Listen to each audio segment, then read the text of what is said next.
Que Dieu te bénisse depuis ta position. Alors aujourd'hui, je voudrais qu'on puisse parler du sujet de la polygamie et de la monogamie. En tant que disciples du Seigneur, pouvons-nous être polygames ou devons-nous être monogames? Alors pour pouvoir répondre à cette question avec justesse, il faut aller au commencement, c'est-à-dire dans le livre de la Genèse. Lorsque Dieu crée Adam, il dit qu'il n'est pas bon que l'homme soit seul. Et lorsque Dieu, pour combler à la solitude d'Adam, va lui faire une aide, Dieu le Créateur, qui avait la possibilité de faire deux aides à Adam, a décidé de lui en faire une seule. Donc, dès ce moment-là, on voit la pensée de Dieu en ce qui concerne la monogamie et la polygamie. Dieu aurait pu faire deux aides à Adam, mais il en a fait une seule, notamment notre mère Ève. Donc, pour le père de l'humanité, Dieu a décidé qu'il soit monogame, qu'il ait une seule femme. Maintenant, nous venons à Abraham, le père de la foi.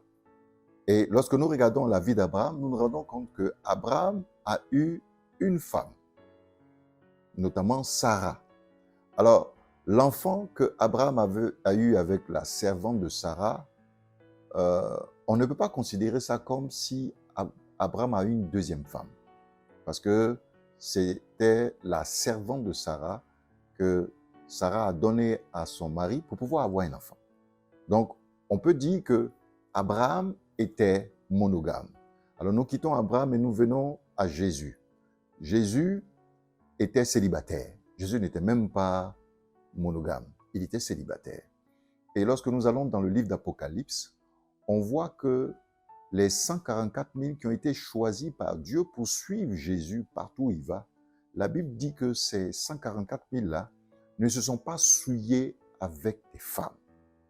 Autrement dit, être monogame, même être monogame, c'est se souiller avec une femme. Ça veut dire que dans l'esprit de Dieu, la monogamie même est une souillure. À combien plus forte raison la polygamie? Donc, voici ma réflexion sur le sujet. Je pense que Dieu veut que les disciples soient célibataires. Ça, c'est la volonté principale du Seigneur, qu'ils soient célibataires. Mais que ceux qui veulent se marient, mais avec une seule femme. Voici ma réflexion sur le sujet concernant la polygamie et la monogamie en tant que disciples du Seigneur. Ce que Dieu veut, c'est que nous soyons célibataires. Ça, c'est la volonté